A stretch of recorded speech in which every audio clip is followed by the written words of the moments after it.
Okay, guys, Jag from Jaggy Sports. Hit subscribe, like, and notification. So, my question to you guys now is who won this trade? You know what I mean? Like, was it Brooklyn or was it Philadelphia? Now, I was watching Get Up this morning, and you guys already know, like, Stephen A. Smith has been saying this for like the last week or so. He's saying it'll be the biggest mistake Daryl Morey has made if he makes this trade. Well, he made this trade, and now you got Stephen A. Smith saying this. Brooklyn won the trade, and they won by a landslide. And as far as I'm concerned, Daryl Morey, this may have been the worst move of his career as an executive in comparison to letting go of Chris Paul and a couple of picks for Russell Westbrook. It's that questionable. The Philadelphia 76ers are better. Nobody's saying they're not better. The problem is you made Brooklyn exponentially better. And as a result of that, they're the team that's going to be standing in your way. It could be Milwaukee as well. We know that. But Kevin Durant and Kyrie Irving have an all-world defender who's 6'10", ball handling skills, athletic freak, high basketball IQ. And guess what? He doesn't want to shoot. So now that's more shots for Kyrie and Kevin Durant, two of the most prolific professional shot makers we've ever seen. That's what you've done for Brooklyn. Then you gave them Seth Curry, who's one of the prolific three-point shooters. Been injured, shooting 28% from the field for like his last 6 games. But we know over the course of his career how well he can shoot, and he's a Curry. That means he can shoot. We see Andre Drummond. You're thin on your front line if you're the Brooklyn Nets. Everybody's looking at Milwaukee and other teams, and they're saying you're undersized. What do? You acquire Andre Drummond, who can grab 20 rebounds a night in his sleep. Good for 4 to 5 offensive rebounds a game, which gives Kevin Durant and Kyrie Irving additional shots. You add Seth Curry to Patty Mills, who's another prolific three-point shooter. And oh, by the way, you also give up 2 first-round picks. I'm sorry. Philadelphia can celebrate. But James Harden has never been under more pressure, and neither has Daryl Morey, so they are in bed together in regards to that. They are under immense pressure. And Doc Rivers, he doesn't get a pass with this either because we know what the expectations are for him, one of the top 15 coaches in the history of basketball. It was voted the other day, and deservedly so as far as I'm concerned. I love the guy. But you're under pressure. You got to produce. And if you're James Harden, you have never been under a bigger microscope because now the pressure has elevated in his direction even more so than pressure for Kyrie Irving, more so than pressure for Kevin Durant. Because if you're Philadelphia and Daryl Morey, who clearly told the Sixers, even though Elton Brand was doing a great job, put me in as president of basketball operations and I'm going to get you Harden. He was so transparent in wanting Harden. This is how you give up all that he gave up to get Harden. When Sean Marks lies in wait because he knows this is all about you wanting Harden. You didn't want Damian Lillard or anybody else. Harden has been your target from day one. You were transparent. Clearly, Daryl Morey does not play poker. And as a result of that, this is what your situation is. He's under immense pressure, and they better get it done. I'll tell you this. The top of First Take is going to be fire because your guy, Big Perk, is going to tell you the Sixers are now the team to beat in the Eastern Conference. He loves this trade from the Phillies side. So what? I mean, listen. Nice. He looks like a professor now. He got on the glasses and all this stuff. He's a big boy. He could be intimidating to some people. He does not scare me. Big Perk is my pupil. You understand what I'm saying? I'm the senior. He's the junior. So I'm not concerned about him at all. All right, I'll have my popcorn ready for the top of the show. I want to ask you about something, so many things. Sure. No one knows Philly better than you do. You were a columnist of the Philadelphia Inquirer for a long time. Yeah. March 10th, the Nets go to Philadelphia. Yeah. Do you expect Ben Simmons to play in that game? And if he does, what do you expect the environment to be? If he plays, it will be bad. Philadelphia will never forgive him for what he has done because Philadelphia is a hard-nosed, blue-collar city. And you can honestly say no player in NBA history has ever looked weaker than he looked. Now, he says mental health issues and all of that other stuff, and we take that very, very seriously, and we don't poo-poo that. We don't dismiss that for anybody that's truly going through that. What's important to understand, as I said in front of you right on NBA Countdown the other day, most people don't believe him. Most people believe that the second he has the second he gets traded, he would be playing for somebody else. Now, if he sat out the next few months because he's still having mental health issues, then that would be a different animal. But if he comes back to play, which is expected, and then suddenly you show up in Philly, they will boo him mercilessly. They will have no sympathy, no pity, no compassion on him. And if he doesn't show up to play, it'll really show that he's very, very weak if you play all these other games, but somehow, some way, you conveniently get injured or sick or something happens that makes you miss that particular game. He can't take that heat. Philadelphia will be like, fine, we didn't want you anyway, because we're not a city that's made up of that kind of metal. And Timmy Legler said earlier here, those teams could play in the playoffs. Maybe he's better off getting that out of the way, at least the first return in the regular season before they go. All right, one more thing before I let you go to first take. So I have a Twitter poll question up there. You know how I love my Twitter polls. Yes. So we really got, like 2 weeks ago, all of you guys on Countdown, you and Wilbon and Jalen told me you thought the Heat are the team to beat in the Eastern Conference. Well, I said Milwaukee, too. And Milwaukee. Yes. But, I mean, I think we all kind of landed on Miami. Yes. Well, now we got the Heat. We got Milwaukee, who has looked very good. We got the new look Nets and the new look Sixers. Right now, who's the team to beat in the East? Milwaukee. And I would remind you that the other day, Wilbon and Jalen said Miami. Yeah. I said Miami because that's where I want to be. Oh, that's right. I said Milwaukee is the team right now that I'd give the edge to. That's right. And they're acquiring Serge Ibaka, maybe the sleeper of yesterday's trade deadline. Yeah. Serge Ibaka can help the Milwaukee Bucks, okay? Forget what happened last night with Phoenix. Milwaukee is legit. They're experienced. They're the reigning defending NBA champions. We know what Giannis and Drew Holiday and Middleton bring to the table if fully healthy and loaded. I'm not ruling out Brooklyn because I think Kyrie with KD and Ben Simmons with Patty Mills, Seth Curry, and those boys could definitely make some noise. Here's what I'm most interested in. I love this part. What you gonna do, Kyrie? James Harden's gone. That puts more of an onus on you offensively to help out KD, because that ain't what Ben Simmons is here for. So the vaccine and the mandate and all of this other stuff, now more than ever, you're going to be needed. And clearly, the falling out that took place between James Harden and Kevin Durant had everything to do with Kyrie Irving, because KD rolls with Kyrie Irving, and we all know that. Once again, KD has come to the support and defense of Kyrie Irving. What you gonna do? Gonna leave him hanging?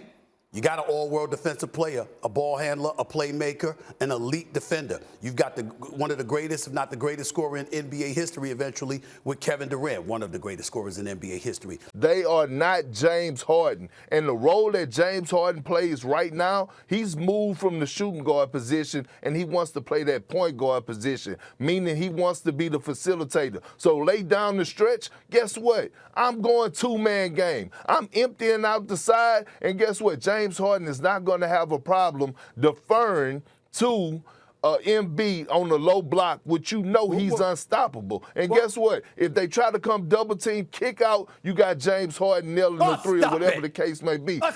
Here's where you're wrong. Here's where you're wrong. Let me ask you a question. Who's the leader in that Brooklyn Nets locker room? Well, that's a good point. Answer that. No. I have no answer for that. You got me there. I have no answer for that. But I will come back with this. Hold on, I'm going to come back with you on this. You talk about James Harden and what James Harden brings to the table. First of all, he's a bit heavier. He's older. He's slower. Now, mind you, 22, 10, and 8 in his sleep. This brother's out of shape and was busting people's butt last year. I know what James Harden is capable of. I believe in the brother's skills, but I would also remind you of this. In Brooklyn, you got Claxton and Jones and others, even Blake Griffin and them, in pick and roll situations. You understand what I'm saying? And obviously, they're not, hold on, wait a minute. All right, or pick and pop, screening for them, et cetera, et cetera. They ain't looking for the ball in Brooklyn. Embiid ain't doing that. Embiid want that damn basketball. Embiid want that damn basketball. So excuse me, are you sure that Harden with Embiid is going to work? Because of their skill set and how much they want the ball as well. Yes, I'm sure, because we saw James Harden adjust his game, Stephen A., when he got to Brooklyn last season. Did James Harden not become the point guard last season? Yeah, but who was he playing with? And Kyrie? Playing with Kevin Durant is a little bit different than playing with Joel Embiid. No, oh, no, the hell it isn't, because when you talk about the two most skilled players in the game today, right now, today, it's Kevin Durant and Joel Embiid. I'm talking about how different their games are. Not how great they are. I know they're great. How different their games are. What's different? What's different about it? Joel Embiid is a center that does guard things. You show me a center that's out there doing. The blasphemy! He's you got to be crazy. He's not like that. Are you crazy? When Kevin Durant shoot a sniper like that from three, are you crazy? Are you crazy? I'm not just talking. You're just talking about the three ball, Stephen A. I'm talking about the mid post. I'm talking about the mid post area, the one-legged fadeaways, the pushing of the rock euro stepping down the lane. I'm talking about the variety, the complete package on the offensive end. Let me ask you this real quick. Yes. Okay, but let me ask you this real quick. Let me tell you another reason I don't have faith in the Brooklyn Nets and why I still feel like Philly won this trade. Guess who? Another person I don't trust over there. I don't trust Steve Nash. And he's gave me every reason in the world not to trust him. By the way, the Nets are on the 10-game losing streak right now. By the way, he don't know if he can hold Kyrie accountable because he might receive a text message. He might receive a text message the next day saying that I'm not going to show up to work, or he might have to find out on IG Live. I don't trust Steve Nash. Hold on. What I'm saying is this. I don't trust Kyrie Irving. I don't blame you for not trusting Steve Nash. Kevin Durant, definitely some leadership issues because, again, he defers to Kyrie instead of leading entirely too much, because that's part of the reason that James Harden wanted out, because KD going to roll with his brother, Kyrie Irving, instead of James Harden, so why James Harden needs to be there. But we also can't ignore what struggles, particularly in the postseason, James Harden has had. We have to remember the fact that the pressure is elevated significantly for him now that he's in Philly under the conditions with which he has arrived there back-to-back years. Not back-to-back years. Actually, it was back-to-back years. Forced his way out of Houston, now forced his way out of Brooklyn. You got all of that stuff going on. You got pressure on Doc. You got pressure on Daryl Morey. And you gave away Steph Curry and Andre Drummond. We can't ignore that. That does matter. Okay, And by the way, how about the problems that it's going to cause Tobias Harris? Because Tobias Harris was a second option, giving you 20 a night. Now he's a third option. Let me know. And you don't know how that's going to He needs to be a third option. I agree. He needs to be a third option. I didn't say that. I just said how's it going to affect him. We don't know. But listen, Molly, Stephen, let me ask y'all a question. Go ahead. Okay? And then I got one. When it comes down to looking at the Brooklyn Nets, right? Right. And we come down and we start to think about everything. We start to think about Steve Nash. We start to think about Kyrie Irving. We start to think about the lack of confidence in Ben Simmons. Okay, I look at it as the same situation. You look at Golden State and you look at Andrew Wiggins. Andrew Wiggins got motivated and got leadership over there. Now he's an all-star. They don't have that same type of leadership unless he's going to follow Kyrie lead and be sitting Indian style, burning sage around the Philadelphia 76ers arena before they go play them on the road, I guess, in March. That's the type of leadership he's going to have. Yeah. I need a leader. And they don't have one. The Brooklyn Nets don't. Joel Embiid is the leader, though. That's fair. Danny Green is the leader, though. There's no argument there. Okay, There's no argument here's there. what I need to know from both of you. This is all I care about. Where am I going to be in June? Probably. Well, my hope would be Miami. No, your hope's Miami. My hope would be Miami. Okay. I really, especially since I'm missing the Super Bowl, which I'm very disgusted Sad about. for you. I really, really need to be in Miami in June. Okay, make up for lost really time. do. All right, cool. But if right now, I reserve the right to change my mind. Right now, my choice would be Milwaukee. We're going to be in Milwaukee. My choice would be Milwaukee. Okay, I'm going to get a tour of the city. Can't wait for that. Perk, where are you? Where am I going to be in June? What, you going to go around the corner?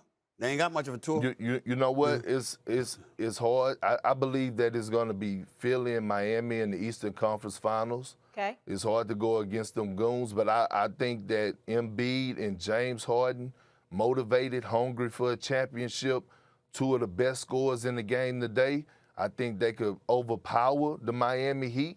And I think we'll be in Philadelphia in June. Interesting. I will say you got this. the key to the city to Philly, right? I do have the key to the city. Good, you can pay I will for say dinners. this about Philadelphia. James Harden is in a beautiful situation for a reason nobody has brought up. Okay. After what the city has been subjected to with Ben Simmons. James Harden, as much pressure as he has on him, he will never be embraced anywhere. So basically, tell me what you guys think. Was Stephen A right? Who won this trade? Big Perk, thinks differently. But I just want to know from you guys, who won this trade? Was it Philadelphia or was it Brooklyn? Me personally, I don't think anyone won this trade because obviously 76ers got better because they got Harden. But I believe Brooklyn did get a little bit better too because of the fact that Ben Simmons, I know what he's saying is, the guy can't shoot, so he just passes the ball to, he's a good distributor, and that's what the Brooklyn Nets needed. He's a good defender. Well, that's what they needed. Andre Drummond is a great rebounder. That's what they needed. So I don't think anyone won this trade, but we'll see what happens. Tell me what you guys think. Leave a comment in the comment section. Who won this trade? Make sure you hit subscribe, like, notification. Who won this trade? Philly or the 70s, or Philly or Brooklyn Nets? Tell me what you guys think. Jag from Jaggy Sports.